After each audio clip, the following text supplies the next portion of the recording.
Malgré l'excursion à Chailly-en-Bière, s'il faut en croire l'historien d'art Kenneth Clark, ce n'est pas dans la forêt de Fontainebleau qu'est né l'impressionnisme, mais à Croissy, sur les bords de la Seine, et plus précisément à la Grenouillère, un établissement de bain, de canotage et de restauration que le nouveau chemin de fer avait mis à la portée de nos artistes désargentés.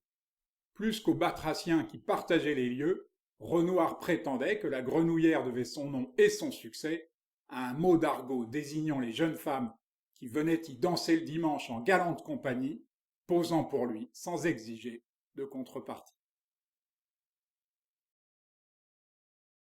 Heureusement, car la situation matérielle de Renoir et Monet ne s'améliorait pas. Dans un mot à Basile, ce dernier se fit pressant. Depuis 8 jours, pas de pain, pas de vin, pas de feu, pas de lumière, c'est atroce. Pourtant, il semble bien que ce soit en partie cette misère qui ait libéré la créativité des deux artistes et les ait éloignés de toute tentation naturaliste.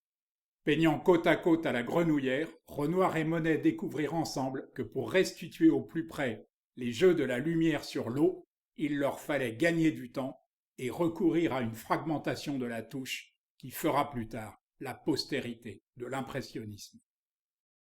D'ailleurs, à la désignation peinture impressionniste, moins signifiante qu'elle n'en a l'air, j'aurais préféré peinture hédoniste, plus adaptée à mon sens au mouvement conjugué des robes rayées par l'ombre des arbres et des ondulations de l'eau sous la rame des canotiers.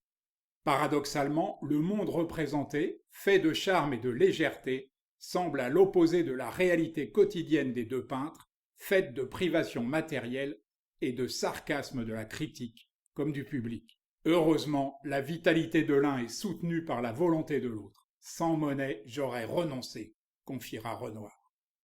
Cette division de la touche, qui s'accompagne de couleurs plus lumineuses et qu'il maîtrise de mieux en mieux, est particulièrement sensible dans cette vue du Pont Neuf où il parvient, en s'aidant de tonalités pourtant froides, à restituer l'atmosphère poudrée d'une matinée d'été.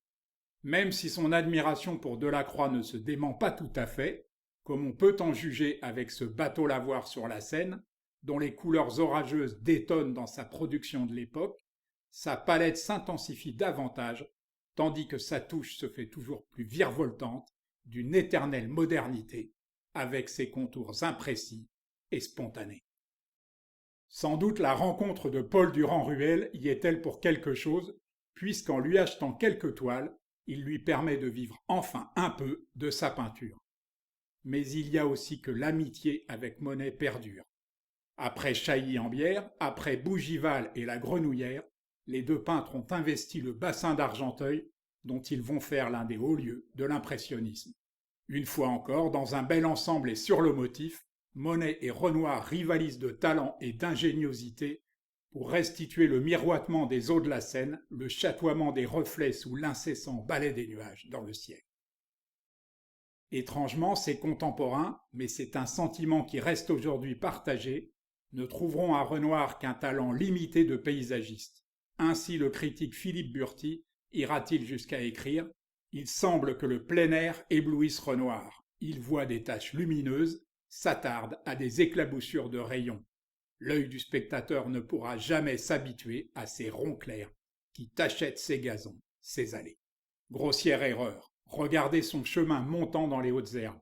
Avec les coquelicots de Monet, c'est l'un des plus beaux paysages de l'impressionnisme, aux personnages réduits à de simples silhouettes colorées.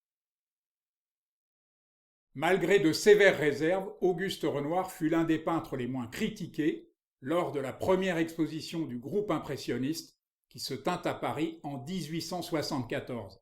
Il faut dire qu'il ne présentait aucun paysage, seulement des tableaux mettant en scène des personnages, dont la loge, qui fit grosse impression si j'ose dire, fut même acheté par un collectionneur et surtout fit de lui pour les siècles à venir une sorte d'héritier conjugué de Manet et de Watteau.